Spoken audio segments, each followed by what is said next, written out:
guys, and welcome to the first episode of Cooking with Kirsten. I'm Kirsten, and today we are going to keep it nice and simple, and we are going to make a puff pastry for a chicken pot pie. Super simple, easy. My grandma taught me this recipe years ago. I'm sure if you're into cooking, you know that there's a lot of different ways to make pastry.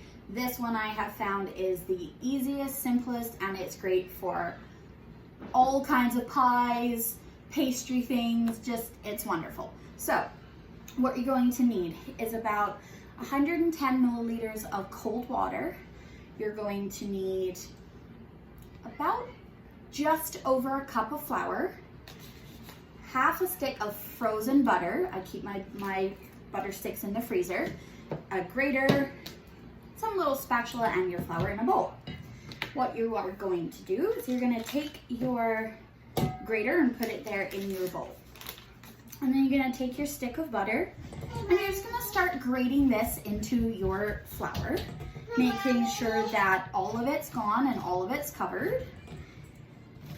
And when you're done this, it's going to look kind of like cheese. Yeah, just keep going. I tend to dip it back into the flour, otherwise it gets kind of greasy and sticky on your grater. So every now and again, just dip that back in so your fingers also aren't warming up the butter. And continue doing that until you're done. It doesn't take too long. And then what we're gonna do is we're going to actually toss the flour and butter mixture together just to coat everything that we've just put in. Make sure all of the butter is covered with flour.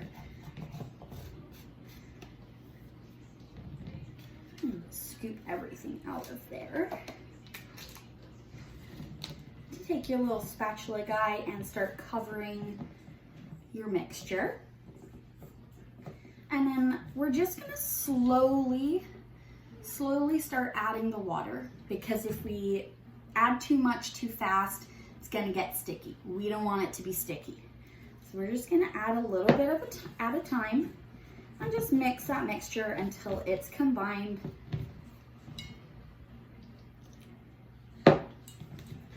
I guess you could use your hands too, but I find this is one of the easier ways to do it until you need to knead it, because then your hands don't get all sticky and everything beforehand.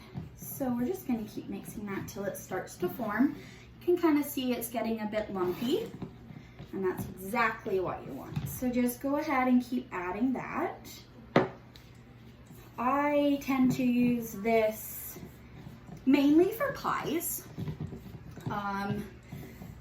I've made meat pies and dessert pies using this same recipe, and I honestly, you can't go wrong with it. So, which is perfect, because I find sometimes, you need a certain type of pastry for this and a certain type of pastry for that. So once it starts to kind of get like this, maybe you have to go in with your hands and just start kneading it around. Remember, the more that you handle it, the more it's going to get sticky. And like I said before, we don't really want a super sticky pastry.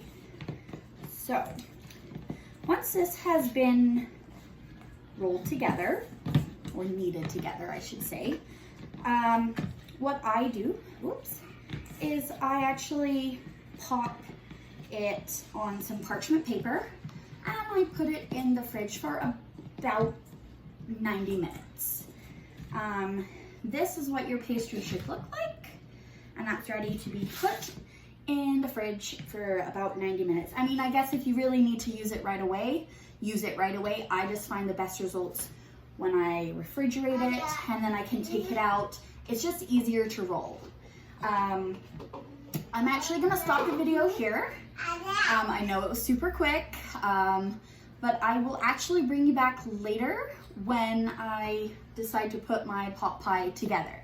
So I hope you enjoyed the video. I hope it's super easy to follow. I actually will put a recipe in the description below.